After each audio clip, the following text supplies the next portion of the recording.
8h32 sur BFM TV et RMC. Mon invité est l'avocat Richard Malka. Bonjour. Bonjour. Avocat au barreau de Paris, essayiste, inlassable défenseur de la liberté d'expression, auteur de nombreux ouvrages et de bandes dessinées. Votre parole est toujours précieusement écoutée, Richard Malka, notamment sur les questions de laïcité. Et c'est pour cela que je voulais vous recevoir aujourd'hui. C'est précisément pour pouvoir en parler alors que s'ouvre ce nouveau procès, celui des adultes impliqués dans la mort de Samuel Paty. Ils sont 8, jugés par la cour d'assises spéciale, qui doit déterminer quel a été le rôle de chacun dans le passage à l'acte d'Abdullah Anzorov. Richard Malka, est-ce que vous attendez ce matin de la justice, est-ce que vous lui demandez de prendre ses responsabilités et de prononcer des peines exemplaires?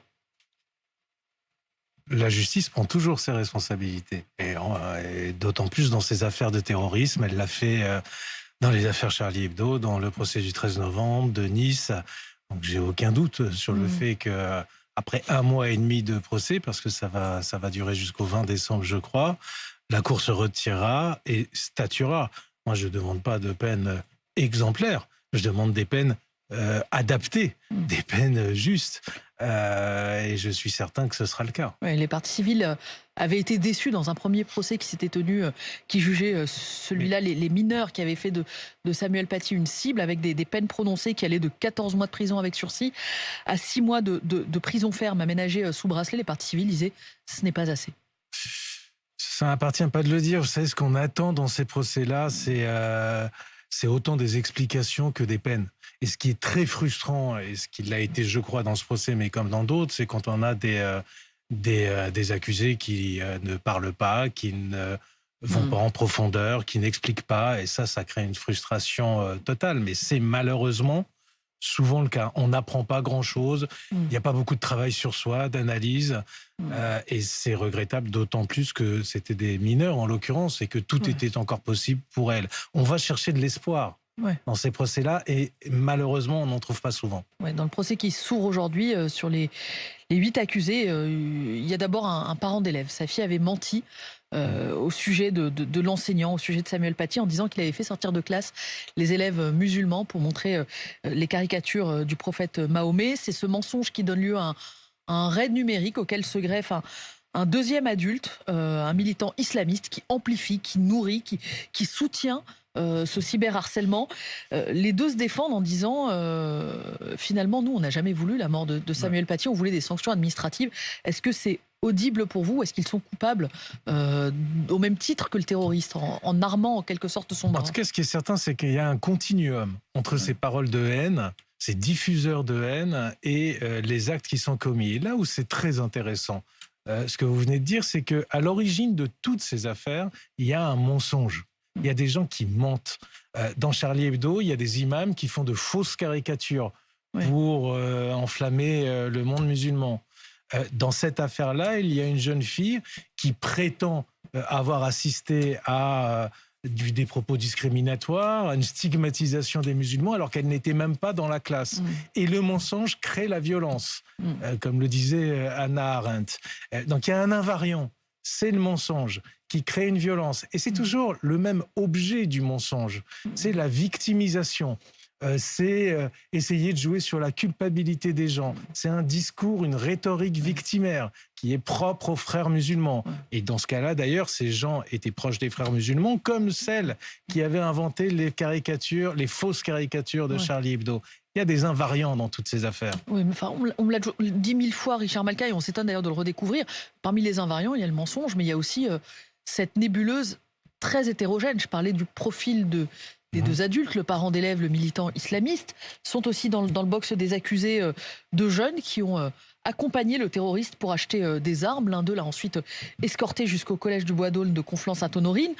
Se trouve aussi dans le box des accusés 4 correspondants du terroriste qui, a priori, ne le connaissaient pas davantage que cela, mais qui ont échangé avec lui et qui ont conforté son projet, qui l'ont conforté dans son projet au lieu de l'en dissuader, qui intellectuellement ont accompagné cette épopée mortifère terroriste. Qu'est-ce que vous espérez de ce procès? Qu'il fasse aussi jurisprudence, d'une certaine façon, qu'ils disent que soutenir, même à faible grade, pardon pour l'expression qui n'est pas très heureuse, une entreprise terroriste, eh bien, c'est de la complicité? Alors oui, bien sûr, en tout cas c'est une association de malfaiteurs terroristes. On voit dans toutes ces affaires-là aussi qu'il y a un terreau autour de celui qui passe à l'acte. Il y a un écosystème Ouais. de gens pas forcément dangereux eux-mêmes, Ouais. mais qui apportent leur petite participation à la grande entreprise terroriste. Entre le militant C'est- islamiste qui c'est- propage Qui le donne raid une numérique voiture, qui aide par... et en le allant correspondant acheter. qui sur Snapchat ou Absolument. Telegram lui dit Absolument. faut Donc, passer à l'acte. ça va toujours de parole, du verbe. Au début, il y a toujours le verbe, un verbe haineux. Et en l'occurrence, ça a été le cas sur la toile. Et une propagande haineuse, une rhétorique victimaire. On ne nous respecte pas, nous sommes les victimes, on nous humilie. C'est toujours la même chose. Et puis ça c'est un moteur de violence terrible. Et puis autour de ça, il y a des gens qui vont aider, pas un peu plus ou moins. Et puis il y en a un qui passe à l'acte. C'est toujours le même schéma. Alors, Ils sont tous coupables au même titre, pour vous? Non, ils ne sont pas tous coupables au même titre. Il faut apprécier en fonction de ce qu'a fait chacun. Mais ils ont chacun une responsabilité. Ouais. Il y a un continuum. Il y a une ambiance. Et c'est contre cette ambiance qu'il faut se battre. Ouais. C'est contre ce discours victimaire. Parce que ça, chacun en a notre rôle à ce stade-là, sur le discours ambiant. Oui. Il y a une question qui va aussi planer sur le procès, et on viendra au discours dans quelques instants, Richard Malka, mais pour faire vraiment le tour du procès à proprement parler, c'est la question de la responsabilité de l'État, puisque la principale du collège et plusieurs enseignants vont être auditionnés. La famille de Samuel Paty avait jugé que l'État devait interroger sa responsabilité. Est-ce que pour vous, c'est une question aussi salutaire à poser? Alors, il faut quand même toujours rappeler qu'il y a un coupable, Ouais. c'est celui qui a tué. Ouais. Et puis il y a éventuellement des complices. Ouais.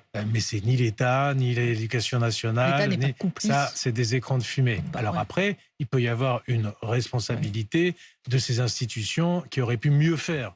Et on peut se poser ces questions-là. Mais il n'y a que... les seuls coupables, ce sont ceux qui sont passés à l'acte. Ouais, j'en viens au discours, ce que vous disiez. Comment lutter contre cette ambiance mortifère, cette ambiance pesante qui pèse sur les professeurs. Est-ce qu'ils ont pour vous déjà toujours une cible dans le dos, les personnels de l'Éducation nationale, Richard Malka? Ou est-ce que après l'assassinat de Samuel Paty, après celui de Dominique Bernard à Arras, je rappelle que vous êtes l'avocat de la famille de Dominique Bernard, est-ce qu'il y a eu un tournant et est-ce qu'aujourd'hui les enseignants sont mieux protégés? Alors je crois qu'il y a eu une prise de conscience, que le pas de vague a reculé, le pas de vague qui a fait tant de dégâts, la volonté de ne pas en parler, de mettre sous le tapis les problèmes. De ne pas en parler, ne rien signaler. Exactement, ne rien signaler. En fait, couchez-vous, plutôt que de faire des vagues. Ouais. Et ça, on en a beaucoup souffert. Et Samuel Paty est aussi victime de cela, effectivement. Ça, il y a eu un changement. Il y a eu une prise de conscience. Maintenant, est-ce que les enseignants ont une cible dans le dos? Il ne faut pas exagérer. Mais par contre, ce sont des vrais combattants. Et moi, je fais des conférences parfois avec des professeurs d'histoire-géographie, des syndicalistes. Ils ne désarment pas. Ils ont leur mission à cœur. Ils continuent à enseigner. Il faut rappeler que dans cette affaire, il faut inlassablement le rappeler, que Samuel Paty ne faisait que ce qui était au programme. Il n'a rien inventé lui-même. Qu'est-ce qui les met en danger aujourd'hui? Ce combat-là, il faut le mener pourquoi? Pour enseigner les caricatures, pour enseigner la laïcité, la liberté d'expression, l'esprit critique, la liberté de conscience, le refus des assignations à résidence, y compris religieuses, communautaires et même familiales. C'est ça l'école publique. C'est une œuvre d'émancipation, y compris à l'égard de la religion. Et la manière de répondre à ces attaques, c'est d'être plus unanime, plus ferme et plus laïque. Et c'est d'enseigner que le fait religieux n'a pas sa place dans l'école publique et de le réaffirmer avec encore plus de fermeté. Si on veut enseigner le fait religieux, autrement que par l'histoire, et ça évidemment on peut le faire, il y a des écoles confessionnelles, on peut mettre ses enfants dans une école catholique, juive, musulmane, tout ce qu'on veut. Mais l'école publique, c'est laïque. C'est la fabrique de citoyens. C'est le creuset de la citoyenneté et de l'émancipation et de l'acquisition de l'esprit critique, y compris à l'égard du fait religieux. Et s'il y a une chose à enseigner, c'est que le fait religieux peut être dangereux. Il y a un chiffre qui m'a frappé ces derniers temps, qui a été révélé par le ministère de l'Éducation, c'est le nombre d'adolescents qui représentent les mises en examen, présentés dans des mises en examen pour association de malfaiteurs terroristes. Ils étaient 1% en 2022, ils sont 21% sur les 7 premiers mois de 2024. 21% des mises en examen pour association de malfaiteurs terroristes sur les 7 premiers mois de l'année, ce sont des adolescents. Après l'attentat d'Arras, après le meurtre de Dominique Bernard, Gabriel Attal, alors ministre de l'Éducation nationale, avait évoqué cette idée de sortir les élèves radicalisés des établissements scolaires au nom du principe de précaution, de les mettre à part. On n'a plus jamais entendu parler de ce projet. Est-ce que pour vous, pour protéger les professeurs, pour faire en sorte que ce pas de vague s'installe, qu'ils n'aient pas peur d'enseigner l'esprit critique, y compris face aux faits religieux, est-ce qu'il faut mettre à part les élèves radicalisés? Mais moi, je crois qu'ils n'ont pas peur. En tout cas, ceux que je rencontre, ils sont inquiets. Oui. Peut-être qu'ils ont peur, mais ils le font. Ouais. Ils l'enseignent. Ils un rapport sénatorial au mois de mars dernier disait bon voilà, il y a une forme de solitude face à ces agressions inlassables, etc. Donc il y a de fait un peu d'inquiétude. Mais la question c'est est-ce qu'il faut sortir les élèves radicalisés pour faire en sorte qu'ils aient davantage les mains libres, et alors si ce n'est pas de la peur, qu'ils n'aient pas cette préoccupation. Alors qu'ils aient une inquiétude, on le comprend. Il faut quand même revenir sur l'énormité de ce qui s'est passé. Ouais. Ça faisait 250 ans qu'il n'y avait pas eu une personne exécutée pour blasphème dans ce pays depuis Charlie Hebdo, depuis le Chevalier de la Barre jusqu'à Charlie Hebdo. Ça fait je ne sais combien de siècles qu'on n'a pas tué un enseignant en le décapitant. Ouais. Je n'ai même pas la mémoire de ça. C'est énorme ce qui s'est passé. Enfin, ça devrait tous nous faire réfléchir. Je ne sais pas si on a encore réalisé l'énormité de cet acte-là. Donc, que les professeurs soient frappés de cette réalité. C'est le retour de la barbarie religieuse qui avait disparu. Donc qu'ils soient frappés de cela, évidemment, on le comprend. Qu'il y ait des mesures à prendre quand cette réalité inquiétante dont vous parlez sur les jeunes personnes, ça c'est certain. Oui, bien sûr. Il y a des prises en charge nécessaires. Il y a une fermeté absolue à avoir à leur égard, à celle de leurs parents, à celle de leur entourage, parce que ça s'est passé, et puis ça s'est repassé, vous l'avez indiqué avec Dominique Bernard, et on n'est pas à l'abri. Donc oui, il y a le proviseur du lycée Maurice Ravel à Paris, qui lui aussi a dû se mettre en retrait, inquiété d'être une cible. Unanimité. Laïcité. Richard Malka, vous évoquiez Charlie Hebdo il y a quelques instants. En janvier prochain, cela fera 10 ans que Charlie Hebdo aura été la cible, la victime d'une entreprise terroriste. Il y a quelques jours, nous avons appris le décès de Simon Fieschi, qui nous a quittés. C'est le responsable du web et des réseaux sociaux de Charlie Hebdo, et l'un des premiers à s'être pris les rafales de balles lors des attentats de 2015. Il s'est battu toute sa vie ensuite pour se reconstruire et pour parler de laïcité, en allant d'ailleurs dans les écoles, notamment pour parler aux élèves et pour soutenir les professeurs. Qu'est-ce que l'on doit garder en mémoire de Simon Fieschi? Son incroyable attention à l'autre. C'était stupéfiant. Je venais de passer un mois avec lui au cours du procès de Peter Sherif, une des personnes accusées d'avoir participé aux attentats de Charlie Hebdo. Il était là de la première à la dernière minute dans tous les procès, et il était d'une attention incroyable à l'autre, y compris aux accusés. Parce que je crois qu'il y cherchait du sens, et ce que je vous disais, de l'humanité, de l'espoir, y compris chez les accusés. C'est-à-dire que c'est tout l'inverse de ces assassins de Charlie Hebdo, comme de Samuel Paty, comme de Dominique Bernard, qui, eux veulent soumettre l'autre et à défaut l'anéantir. Richard Malka, 10 ans de Charlie Hebdo. Ça va être dur de se passer de lui. Qu'est-ce qui va se passer en janvier prochain? Est-ce que vous savez s'il y a des commémorations prévues, s'il y aura un geste au plus haut niveau? Il faudra marquer le coup. 10 ans de Charlie Hebdo, vous le disiez. Vous savez, nous, on n'attend rien. On a, les hommages, on comprend, et c'est nécessaire. Mais ce qui est encore plus nécessaire, c'est de continuer à combattre. Donc, le plus haut niveau, pas le plus haut niveau. Parce que je suis Charlie apparaît comme un slogan de moins en moins universel 10 ans après.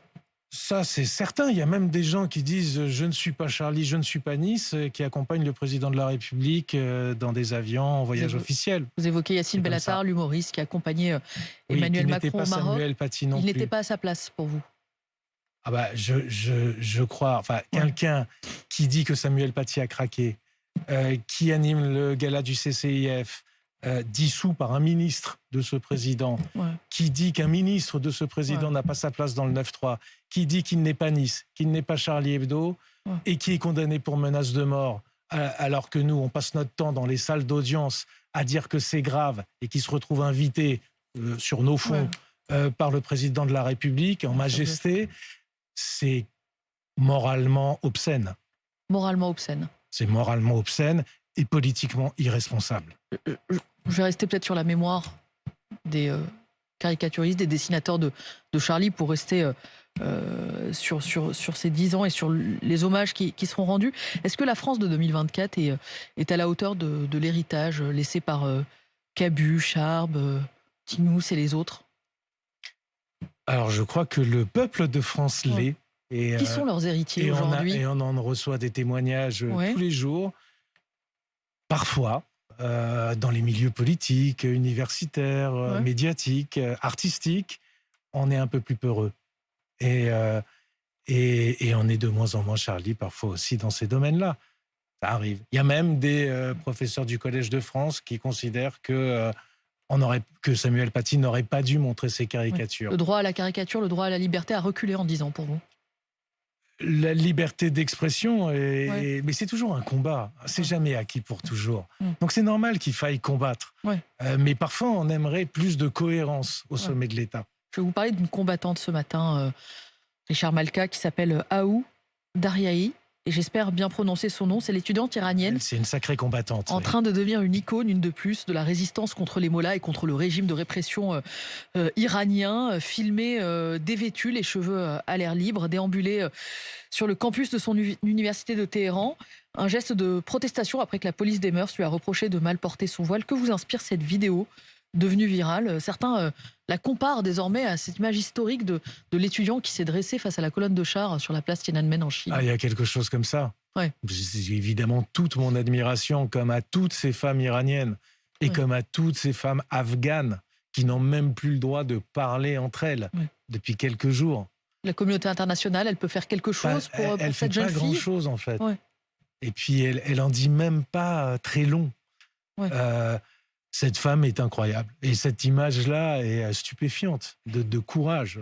Il faut l'honorer. Il y a un commentaire qui déchaîne les passions ce matin, c'est celui de Sandrine Rousseau, qui a écrit ceci sur les réseaux sociaux: notre corps et tout ce que l'on met ou pas pour le vêtir nous appartient, force aux Iraniennes, aux Afghanes et à toutes celles qui subissent l'oppression.